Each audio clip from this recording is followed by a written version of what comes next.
Hello दोस्तों, मेरा नाम राशिद ज़हीर और आप देख रहे हैं द आई न्यूज़। खबर कश्मीर से है, कश्मीरी पंडितों के बारे में है।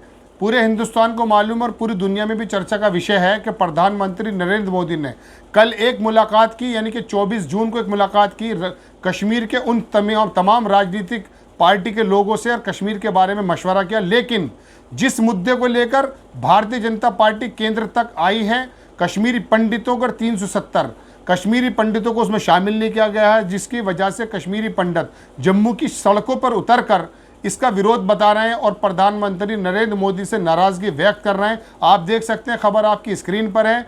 कश्मीरी पंडितों का कहना यह है कि हमें लेकर के किसी बात की चर्चा नहीं हुई है और दूसरी बात, हमको बुलाया नहीं गया है। उसी गुपकार गैंग को बुलाया गया जिसको गुपकार गैंग कहा जाता था, जिन लोगों को नज़रबंद कर दिया गया पिछले साल 2019 में जब कश्मीर से 370 हटाई गई थी, उन लोगों को मेहमान बनाकर बुलाया गया। लेकिन जिनके मुद्दे पर आप चुनाव में वोट मांगते थे, यानी कि कश्मीरी पंडित, उनकी वहां पर कोई भागीदारी नहीं थी। उनको उस मुलाकात के लिए किसी को बुलाया नहीं गया। इस बात से नाराज होकर जम्मू के अंदर कश्मीरी पंडितों ने प्रदर्शन किया और प्रधानमंत्री नरेंद्र मोदी के खिलाफ नारे लगाए और सड़कों पर उतरकर अपनी नाराजगी का इजहार किया। बड़ी खबर, कश्मीरी पंडित को वाकई केंद्र भूल गई।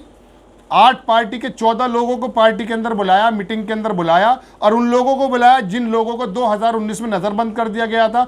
आज उनको मेहमान बनाया गया। लेकिन भारतीय जनता पार्टी ने जिस कश्मीरी पंडितों का मुद्दा पिछले 30 साल से उठा रखा था, उनका कोई भी एक नुमाइंदा इस मीटिंग के अंदर नहीं था। इसी बात की नाराज़गी वहाँ के कश्मीरी पंडितों में है और सड़क पर उतर के उन्होंने नारेबाजी की और भाजपा और नरेंद्र मोदी, प्रधानमंत्री नरेंद्र मोदी के खिलाफ नारेबाजी की। ये बड़ी खबर।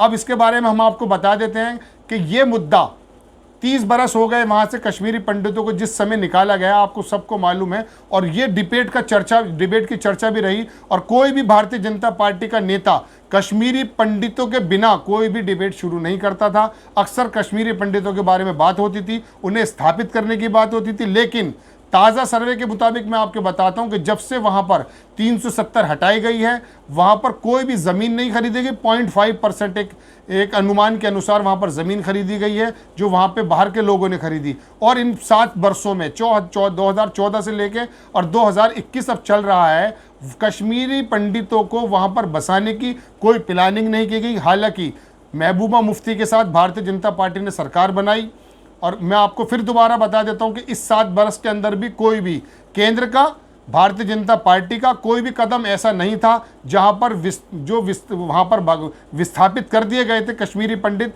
निकाल दिए गए थे। उसका दर्द तो बताया, हर चुनाव के अंदर नारे भी लिए उसके लिए। लेकिन उन पंडितों को घाटी के अंदर दोबारा से कैसे रहन सहन उनका हो जाए, दोबारा से कैसी रिहाइश हो जाए, ऐसा कोई भी प्रोग्राम उनका नहीं था। और अब जब कश्मीर के बारे में एक बहुत बड़ा मुद्दा और बहुत बड़े फैसला लेने का समय था, उस समय भी कश्मीरी पंडितों को उस मीटिंग का हिस्सा नहीं बनाया गया, जिसकी वजह से यहाँ के कश्मीरी पंडित नाराज होकर सड़क पर उतर आए। अब हम आपको बताते हैं कि 2022 में उत्तर प्रदेश के चुनाव आने वाले हैं।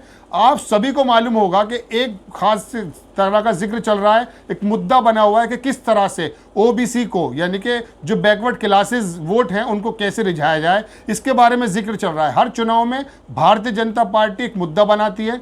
राम मंदिर के मुद्दे से आपको मालूम है कि प्रदेशों में सरकार बनाई, सूबे में सरकार बनाई और देश में सरकार बनाई।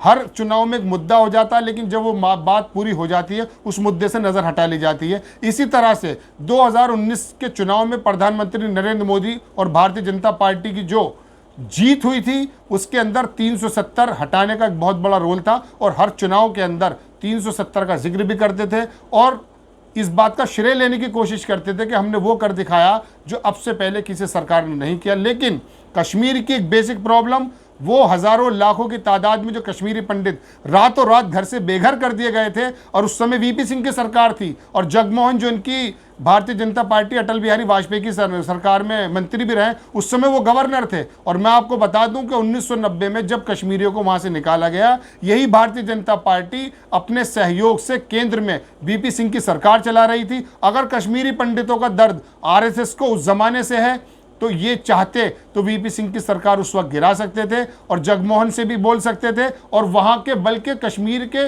जो मुफ्ती सईद थे, जो पीडीपी के महबूबा मुफ्ती के फादर थे, उनको गृह मंत्री बना रखा था। उनके गृह मंत्री होते हुए जगमोहन के वहाँ पर गवर्नर होते हुए वहाँ ये हुआ कि वहाँ रातों रात कश्मीरियों को बाहर कर दिया गया, और आज तक वो कश्मीरी पंडित अपनी उस जगह को याद करते हैं। हमने सैकड़ों डिबेट्स देखी हैं, आपने भी देखी होंगी, कि कश्मीरी पंडित आंखों से आंसू निकालते हुए कई बार स्क्रीन पे देखे गए, वो रोने लगे अपनी ज़मीन को छोड़ के, अपने परिवार को छोड़कर जब वो वहाँ से निकले। उस दर्द को आज भी बयां किया जा सकता है, और बहुत सारे टीवी चैनल ने इसको बताया, और भारतीय जनता पार्टी का कोई भी नेता इस बात को बताने से पहले शुरुआत ही कश्मीरी पंडितों से करता था, लेकिन जब मौका आया उनके बारे में बात करने का, उनके बारे में फैसला लेने का, तो इनका कहना है कि हमें नहीं बुलाया गया, जबकि वहाँ पर तमाम पार्टियों के नेता थे और वहाँ के गवर्नर भी थे मनोज सिन्हा। लेकिन वहाँ पर अगर एक नुमाइंदा या कश्मीरी पंडितों को देखने वाले कुछ लोग अगर शामिल होते तो उनको ये मालूम होता कि वाकई मोदी सरकार उनके बारे में सीरियस है। आज जब उनकी सरकार बन चुकी है उसके बाद वो कश्मीरी पंडितों को नहीं भूले हैं, लेकिन हुआ इसके उलट, कश्मीरी पंडितों को भुला दिया गया, और आज उन कश्मीरी पंडितों ने अपनी याद दिलाने के लिए जम्मू की सड़कों पर उनको आना पड़ा।